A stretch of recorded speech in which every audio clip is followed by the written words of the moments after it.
Hi everybody, Adam here. So today I wanted to talk about the topic of how long it takes to start seeing serious results when you are training to build strength and muscle mass. Very often, a common problem that you see with beginners is that they have very inflated expectations of what is possible based on things they have seen on the internet, based on things that have been promised to them by unscrupulous charlatans who are promising them way too much, way too quickly when it comes to their fitness. And of course, the end result is they get really frustrated very quickly. They may be seeing actually quite good results, but they aren't quite seeing the results that they expect to be seeing. And that difference between the reality and their expectations causes them to burn out, causes them to quit, and causes them to move on before they could really realize their true potential. In fact, a really important part of just getting good at anything is learning to manage your expectations and recognize the fact that there are going to be failures, there are going to be missteps. It's never going to be a perfect journey from A to B. There is a lot of stuff that happens in the middle. As always, before we get started, do not hesitate to smash that like button, help level up this channel, bless all Himbos around the world with 50% faster results, and of course 50% faster results for this channel, am I right? I will also add that I am generally taking on new online fitness coaching clients. So if you are interested, don't hesitate to reach out via the link below and I will be back with you pretty soon. So an important thing to understand also is simply that results come very differently depending on what qualities you are training for. They actually develop very differently in very different time spans, and the end result is that you can't actually talk about, for example, like, you know, your overall, like, oh, this is the exact amount of time it takes to see all of the results that you want.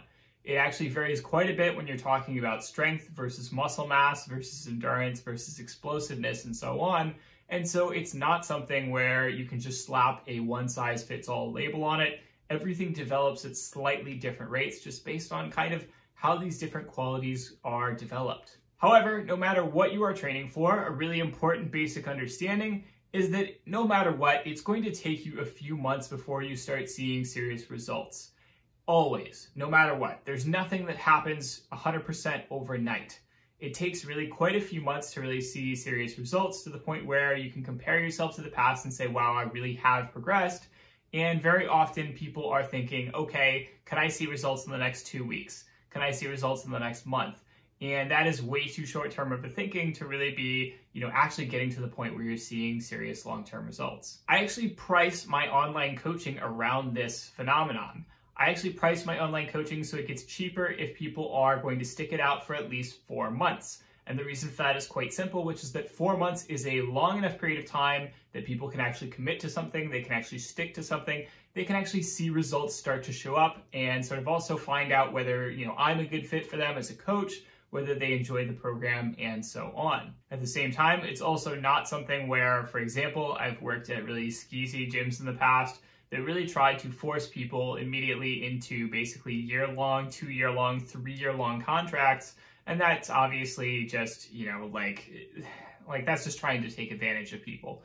Most people cannot predict if they're going to like something for a year afterwards in advance. You've got to try it out, you've got to give it a few months and see, and then you can decide whether you want to stick with it or not. It's also important to understand that these above rules have a couple important, really major caveats. So one of those is that in particular, if you are performing a training program that is crappy, if you're just doing random stuff in the gym, if you are trying to, do what you think is a program that's actually suited to get you to your goals, but it's really not, then what's going to end up happening is obviously you are not going to see results. You're going to spin your wheels, you're going to spend a lot of time being frustrated because you're not seeing the results that you want.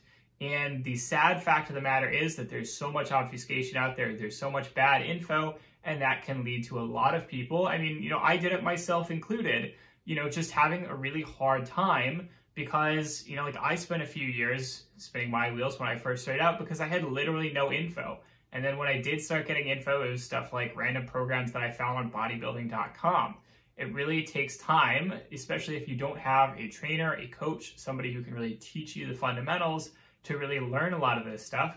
And in the meantime, it can be very frustrating because you're not necessarily going to be consistently seeing any results. So one major caveat is that this kind of assumes that you do have a solid program, you're working with a coach, you have some way of, staying on track. Second is that you need to be having some way of regularly measuring your progress over time. This is another huge pitfall that a lot of beginners fall into, is that they don't actually know what they should be measuring, how often they should be measuring it, or anything like that. And so when they start out, they basically think, okay, say for example, I want to make my arms a bit bigger. And so they don't measure what their arm size is, and they do a bunch of arm training, and they look in the mirror, and they don't necessarily look any different. And so they assume that they probably haven't built any muscle mass and nothing has changed. When the reality is that maybe they did build quite a bit of muscle mass, but it simply was something where the amount of body fat that they had kind of covered that up or made it harder to see, or, simply that, they just kind of couldn't remember exactly what they looked like, a few weeks ago, a month ago, etc.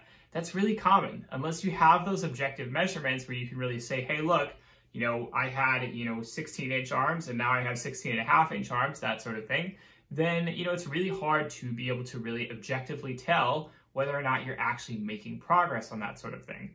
So you want to be regularly measuring some kind of important variable to be able to actually track your progress, because otherwise it's very easy to just misremember where you started out at, be very confused about where you are currently and just kind of assume that you're not making progress, even though you could be, again, making quite significant progress. It's also, of course, always important to understand the concept of diminishing returns, which is to say that when you start out, you're going to have those super awesome beginner gains, noob gains, whatever you want to call them, and you're going to see progress relatively rapidly in the beginning, but then it's going to slow down pretty quickly after those first few months, to the extent that, you get a couple years into your training and everything's going to go really slowly. It's going to be like a snail's pace, simply because that's just the natural way that your body adapts to things.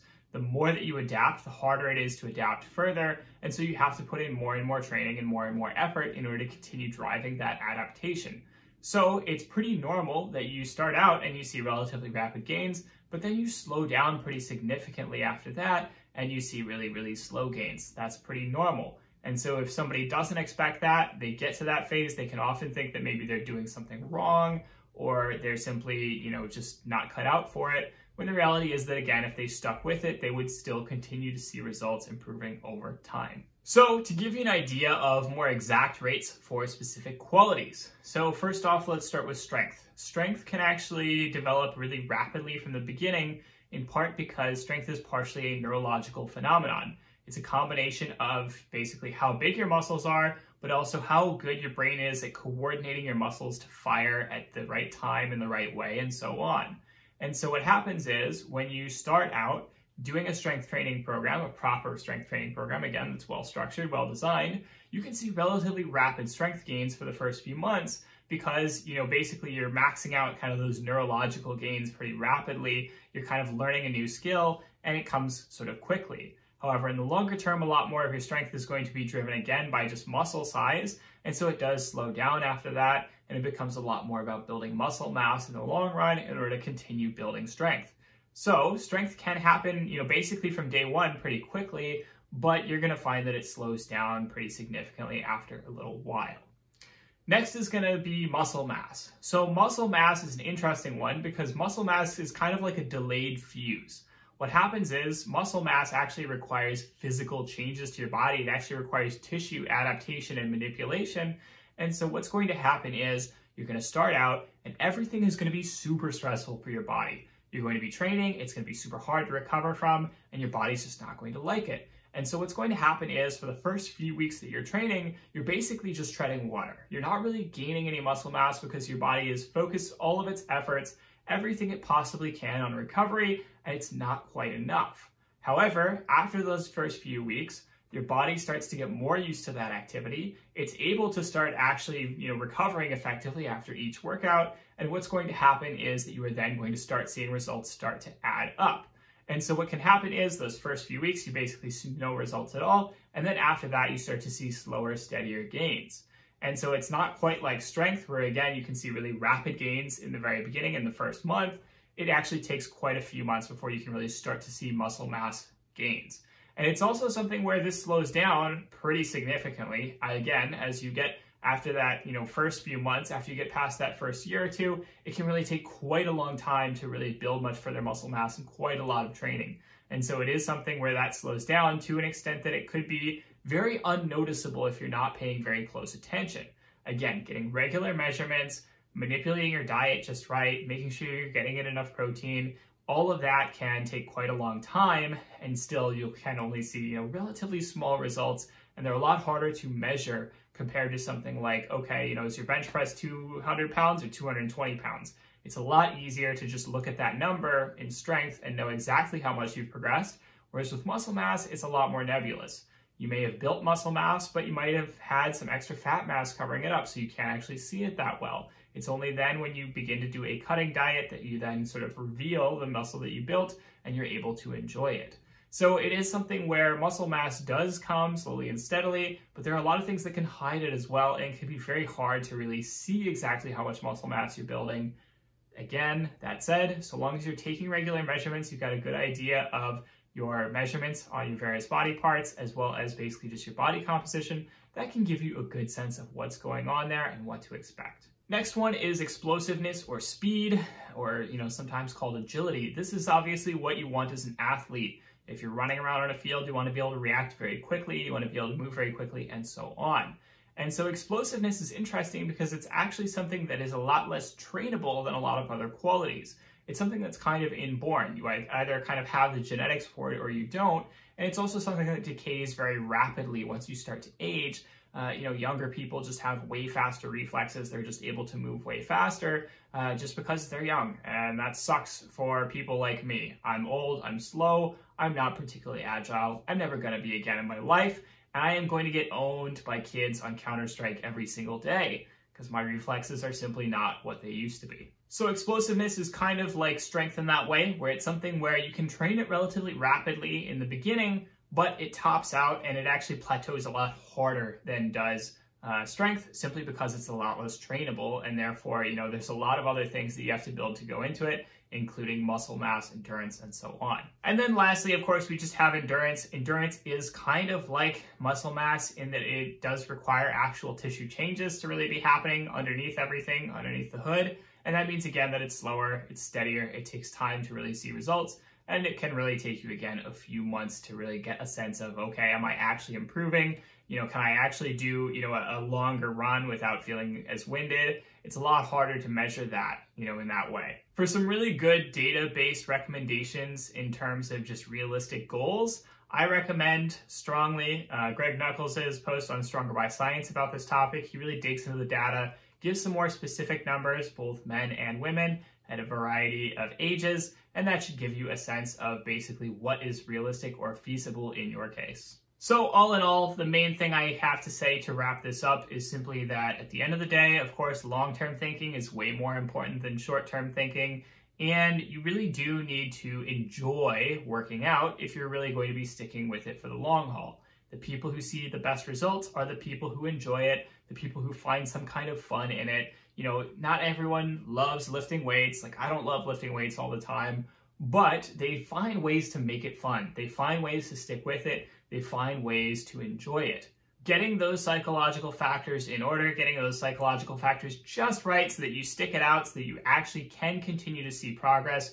No matter if you have the crappiest genetics in the world, you could, just start out and see very slow progress, but then stick with it. And so long as you are consistent, you are going to continue to see results over a long period of time. I do have a lot of clients like that. I have so many clients where they started out, they really didn't seem like they had very much, but they were able to stick with it for a very long period of time, and they were able to see pretty solid results as a result of just sticking to it, as opposed to, being necessarily genetically gifted or, training super hard all the time, grinding themselves into dust, and so on. So at the end of the day, again, consistency, sticking to it, that matters a lot more than anything else. And there is, of course, again, that obsession with seeing results too quickly, that obsession with high expectations. It's a lot better to kind of develop an expectation where you say, I'm not really sure what I'm going to accomplish, but I'm going to put 100% into it. I am going to see what I can do. I'm going to give it a try. I'm going to stick with it for at least a few months. And then after that, you can assess, you can say, is this working for me or no? Should I do something else? Should I quit this altogether and focus on other things in my life? Should I switch over to a more minimalistic fitness program so that I can get the optimum, 80-20 benefits out of training without having to spend all the time in the gym. There's so many options available to you. So that is all for today's video. I hope you liked it. As always, if you liked the video, don't hesitate to like, subscribe, smash that notification bell, leave me beautiful comments down below telling me how much you love me. I would love to hear from you. As always, have a great week, and I will talk to you all next week.